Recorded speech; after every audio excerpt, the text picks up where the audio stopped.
હે આ બધું શું છે? એ બલૂન લીધું ને? આવું બલૂન કેમ લીધું? એ ભોળા દાદાની એન્ટ્રી પડે ને એટલે બલૂન લીધું. કે હું આ બલૂનમાં બેહાય ભલે ને નહીં, પણ એની ગમે ત્યાં જાવી તો બધાને તો એમ લાગે મે બલૂન લઈને જાવી છે. ઈ હાથ હો, બધાને એમ લાગે બલૂન લઈને નીકળ્યા. હા એટલે તો બલૂન લીધું. નવા ચશ્મા લીધા. હવે તો ફૂલ એન્ટ્રી પાડવી છે. ભોળા દાદા મને બલૂન આપો ને, હું એક બલૂન લઈને ગામમાં આટો મારી આવું. એટલે બધાને એમ તો થાય મમરાભાઈ બલૂન લઈને નીકળ્યા હતા. ના રે ના, મારું બલૂન ને એન્ટ્રી તમારે પાડવી. તેની બલૂન લઈને ગામમાં ગયા હોય અને પંખાના પાંખડા તોડીને આવ્યા હોય તો અમારે તો ખર્ચો વધે ને. એમ અહીંયા હું કાંઈ પાંખડા તોડી નો આવું. મને બધા વાહન આવડે. જેસીબી આવડે, ટેમ્પો આવડે, બસ આવડે, રિક્ષા આવડે, મેજિક આવડે, મોટરી આવડે. તમને બલૂન આવડે? ના બલૂન નથી આવડતું. તો તમને બલૂન થોડું અપાય તો પણ તમારા માણસને ક્યાં બલૂન આવડે?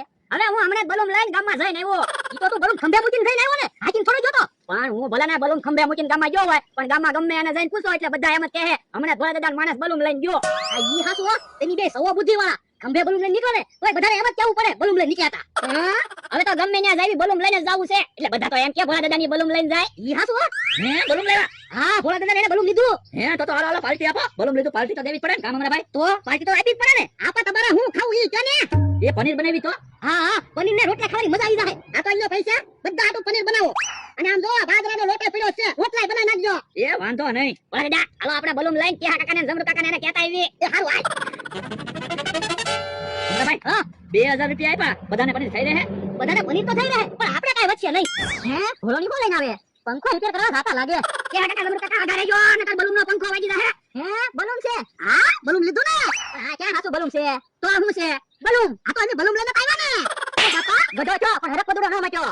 એ કે કાકા ભોળા દાદાને ધોલું નો માનતા હો. તો આપણે મારી વાડી આવ્યા હું કામ? એ અમે બલૂન લીધું ને કે પાર્ટી આપી છે તે તમને કેવા આવ્યા હતા પનીર ખાવા આવજો. આપણે નથી કેવું હવે. હાલ હે પણ ભોળા અમે તો મસ્તી કરતા હતા. હાસુ મસ્તી કરતા હતા ને?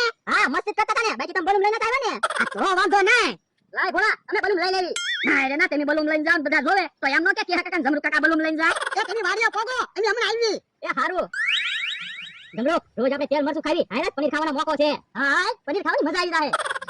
હે ડોહાની હું લઈને આવે? ઈ અમતા ભાઈ ઉભા છે ને સોમતા અમે બલૂન લઈને આવ્યા. હવે ડોહા બલૂન માં બેહીન ફરવાનું હોય. બલૂન ખંભે લઈને નો ફરાય. આ તો તોય તો આવું બલૂન લઈ તો જો તને ખબર પડે બલૂન કેમ આવે ઈ? કે હું કઈ તમારી ઘોડા બુદ્ધિ વગરનો નથી કે ખોટા બલૂન લઈને ફરવું. તો ગામમાં ગમે એને પૂછ્યા બધા એમ જ કહે ભોળા દાદા ને એનો માણસ બલૂન લઈને ફરે. હાલ એને હવે કાઈ કેવું નહીં.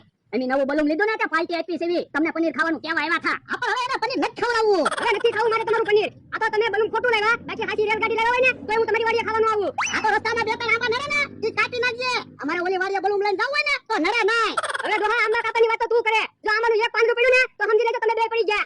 ઓલા ધ્યાન રાખી બલૂન માંગજે એટલે પાંદડું ન પડે. યો હારું યો બોલો ખોટું બલૂન લેવા આઈને મને બતાવા આવ્યા. હમણાં ભાઈ 20 રૂપિયાના બટાટા લાવી અને પનીર જેવા બટકા બનાવી બટાટાનું શાક બનાવી નાખવી તો પૈસા વચ્ચે. હા પણ બકુલભાઈ તેલ મરચું એવું બધું નહીં લાવવું પડે. પણ 180 રૂપિયામાં તેલ મરચું ને હળદર ને ધાણા જીરું બધો મસાલો આવી જાય તો 1800 રૂપિયા વચ્ચે. પણ બકુલભાઈ બટાટાનું શાક બનાવશું અને ઈવડા ઈ બટાટાનું શાક ખાય ત્યારે ખબર નહીં પડી જાય. હવે ઈવડા ઈ ક્યાં રોજ પનીર ખાય તે ખબર પડી જાય. એને એમ જ લાગશે પનીરનું શાક આવતું હોય. ઈ હતું હે કે કાકા જમરૂ કાકા આવ્યા. અહીંયા પનીર બની ગયો. ક્યાં થોડું પનીર બની જાય તમારે તો કેવું છે ને. પણ ભોળોની તો કારું ના કેવા આવ્યા હતા ને હજી પનીર બન્યું ને. એ કહેતા તો અમને આવડે. લ્યો પૈસા તમે પનીર બનાવી નાખો લ્યો. તમે કોઈ પનીર ખાધું જ ના તો અમને પનીર બનાવતા ક્યાંથી આવડે? તો પછી શાંતિથી ઉભા રહો પનીર બનાવવા વાર લાગશે. એ હારું એ હજી તમે ખાટલા જ બેઠા. એ તમારી વાટે બેઠા પણ મારી વાટે હું કામ બેઠા? મેં તમને 2000 રૂપિયા તો આપ્યા હતા. પણ અમે કીધું તમે કેટલા જણાને કયો કેમ ખબર પડે? ઈ પ્રમાણે ગામમાંથી વસ્તુ લાવવાની હોય ને. એ આપણે અહીંયા સેવીને એટલા માણસોને પનીર બનાવવાનું છે. એ તો વાંધો નહીં. હાલો મંગળભાઈ આપણે ગામમાંથી બધી વસ્તુ લઈ આવી. હા હાલો બલૂન લઈ જઈ. ના ના બલૂન લઈને આલીને જાવ. બલૂન છે તો બલૂન લઈને જવાનું હોય ને. ભલે બલૂન આપો ને ઈવડાઈ જલ્દી વસ્તુ લઈને પાછા તો આવે. એ હારું જાવ લાય બલૂન. અને રોવાની પાછા આવીને ત્યાં સુધી હરખા વાસણ સાફ કરી નાખજો. આવીને એટલે તરત પનીરનું શાક બનાવી નાખશું. એ વાંધો નહીં. મંગળભાઈ હા પ્લાન સ્ટાર્ટ થાય છે. ઉભાઈ લો બકુલભાઈ હું એનાઉન્સમેન્ટ કરી દઉં. યાત્રીઓ કૃપયા ધ્યાન આપો. પ્લેટફોર્મ નંબર 1 ઉપરથી બલૂન ઉપડે છે. એના પાયલટ છે બકુલભાઈ અને કો પાયલટ છે મમરાભાઈ. કૃપા કરીને યાત્રીઓ કોઈ બારીની બહાર હાથ કાઢતા નહીં. પણ આમાં ક્યાં પેસેન્જર ભર્યા છે તમે સૂચના આપો. આપણે બે જણા સેવી. એ હારું બોલ આપો. કે કાકા જમરૂ કાકા જાઓ તમે વાસણ સાફ કરી નાખો. અમે કે વાસણ ધોવા ના આવ્યા પનીર ખાવા આવ્યા. હા પણ તમારે પનીર ખાવું હોય તો પનીર ખાવાનો મોકો છે. એટલે વાસણ સાફ કરી નાખવી. એ હારું હાલ. ભલા દાદા આપણે અહીંયા શાંતિથી ખાટલે બેહો. બધું કામ કે કાકા જમરૂ કાકા પાસે કરાવવું છે. તમે તો બલૂન ના માલિક કેવો તમારે આ થોડું કામ કરાય? હેલ્યા ઓલા બલૂન લઈને ગયા તો એનો આજ ગામમાં વટ પડવાનો છે. પણ મેં ગામમાં બધાને કહી દીધેલું છે ભલા દાદા બલૂન લાવ્યા તો વાંધો નહીં. ભલે તો બકુલભાઈ 1800 રૂપિયામાં તો આપણે બેન કેટલા ભાગ આવશે? 900 રૂપિયા. તો વધારે પૈસા ભાગ આવે એવું કા કરવી તો? વધારે પૈસા કેમ ભાગ આવે? બલૂન કોકને વેચી દેવી એટલે વધારે પૈસા આવવાના છે. બલૂન કોકને વેચી દેવી તો પછી વાડિયા જઈને ભોળા દાદાને શું જવાબ દેવો? આ ઈ હાસુ તો એક કામ કરી, પંખાના પાખડા કોકને વેચી દેવી. પંખાના પાખડા કોણ લે? કોકના ઘરે પંખાના પાખડા તૂટી ગયા છે ને, ઈવડે પાખડા લઈ લે. હા એમ થાય. ભોળા દાદાને કહી દેવું અમે બલૂન લઈને ગામમાં જતા હતા ને પંખાના પાખડા ક્યાંક પડી ગયા. હાલો તો ઉપાડો, ચાલ પંખા તારે ફરવું એટલું ફરી લે. એ કે હા થોડો પનીર ખવડાવશે ને ક્યાંક આપણી પાસે કામ ના કરાવતો ને, પણ ઓલા બલૂન લઈને ગામમાં વસ્તુ તો લેવા ગયા છે. આ ઈ હાસુ આજ તો પનીર ખાઈ ખાઈને ભૂકા કાઢી નાખવા છે, એટલે તો કહું છું કામ કરવી તો વધારે ભૂખ તો લાગે. ગાયા બેઠો હું રોટલા બનાવી નાખ. પણ આજ મારે રોટલા કામ બનાવવા, હમણાં બકુલભાઈ મમરાભાઈ આવે ને તો એને કહેવું ઈ રોટલા બનાવી નાખીએ. એ હારું ભદા ગજબ થઈ ગયો. હે હું છું એ બલૂનના પંખાના પાંખડા ક્યાંક પડી ગયા. નવા બલૂનના પંખાના પાંખડા પડી ગયા. પણ બલૂન લઈને ગામમાં જતા હતા પાંખડા ક્યાંક પડી ગયા. તો લાવ બલૂનના પંખાના પાંખડા બચાવો. હવે અમને ખબર હોય ક્યાં પાંખડા પડ્યા તો તમે હવે લેતા આવી નહીં. અહીંયા પનીર લાવ્યા. હવે પનીરની વાત જવા દે ને. આવડા બલૂનના પંખાના પાંખડા પડી ગયા. હવે તું બલૂનની વાત જવા દે, પનીર બનાવીને ભૂખ લાગે. હવે અમારા નવા બલૂનના પંખાના પાંખડા પડી ગયા અને તમારે હજી પનીર ખાવું. અત્યારે સુધી વાસણ ધોયા, પનીર તો ખાવાનું હોય ને. તો પનીર ને ખવડાવવું જવા દો ગાવ. બાપા તો બોલાવવાનો આવતો હોય તો આઈ પાય તો કે. બાપા પાછો કે બલૂનની પાર્ટી આપું. એ મત પાર્ટી આપી. જવા દો ગાવ પનીર. અમારા ભાઈ હાલો આપણે ભાગો. ઉભા રહો. ભાગો જા. બલૂનના પૈસા આપે હાલો. હવે બલૂનના પૈસા ક્યાંથી આપે? બલૂન તો છે કામ અમારા ભાઈ. તો એની તો ખાલી બલૂનના પંખાના પાંખડા જ વેચ્યા. હે ગંડાવડા બલૂનના પંખાના પાંખડા વેચીને લાવ્યા. ઉભા રહો તમે. ઉભા રહો ભાગો ક્યાંથી. બલૂન તો દેતા જાવ. જો બોલો પાર્ટીના પૈસા લેતા ગયા ને બલૂન લેતા ગયા. તા ભાગે જા. તું સાનો મનો બેસ ને.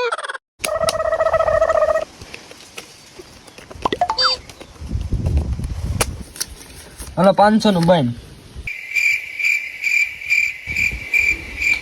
અને મને કા આવતો નથી. હાલો પેક. એટલે આજ તો આજે સોયત્રા કરીને ફાલો હું 1000 રૂપિયા લો. વિના આજ તો કરી નાખું છું આપણે ફ્રી નાખી. હાલો આપણે 1000 રૂપિયા હો. આ વખતે સોયત્રા કરી નાખો આજે. હાલો ભાઈ આપણે 1000 આવ્યો. તો બે જણા હાલી જા આપણે બનો બન પેક. હા લે હાલવાનું હોય ને લે આ 1500 આપડે. એટલે તારે તેવડો તો તું હાલ ની પૈસા. એટલે હાલવાનું જ હોય ને, હાલ 2000 હાલ ભાઈ. મને એમ લાગે છે તમારે બધાને વાયરસ છે એટલે હું તો જો ભાઈ 200 રૂપિયા પેડાયેલા. તાર પાસે 2000 રૂપિયા હોય તો હાલ, બાકી જતો થા. પેક ખોટામાં 10000 રૂપિયા આવી ગયા. હા હો. હાલો હકેલ લો. હાલો હા હું છું ભાઈ રિઝલ્ટ આવ્યું કે ના મારું ભવિષ્ય આવ્યું. હું છું પાસ થઈ જાય કે નહીં? હા ચડાવ પાસ. ભણવામાં તમે નબળા હતા તો પાસ કેવી રીતે થઈ ગયા? દોઢ મણનો તાવો માંડ્યો તો મેલડી વણો તઈ પાઈચ્યો હું. પાસ થઈ ગયા તો તમને કેવી મજા આવે? મને તો બહુ મજા આવે, પણ આજુબાજુ વાળાને બહુ બળતરા થાય છે. હવે તમે પરીક્ષા પાસ હો થઈ ગયા તો આગળ શું કરવાનું વિચાર છે? કુંઢીનો તબેલો કરવાનો છે, કુંઢીનો તબેલો. તમે પાસ થઈ ગયા તો તમારી પાસે કોનો વાત છે? દ્વારકાધીશ નો.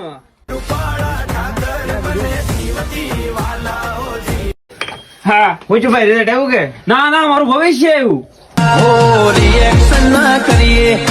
હું છું પાસ થઈ જાય કે નહીં? હા ચડાવ પાસ. ભણવામાં તમે નબળા હતા તો પાસ કેવી રીતે થઈ ગયા? દોઢ મણનો તાવો માંડ્યો તો મેલડી વણો તઈ પાઈચ્યો હું.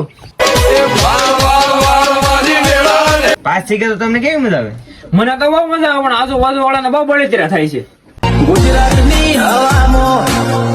હવે તમે પરીક્ષા પાસ હો થઈ ગયા તો આગળ શું કરવાનું વિચાર છે? કુંઢીનો તબેલો કરવાનો છે, કુંઢીનો તબેલો.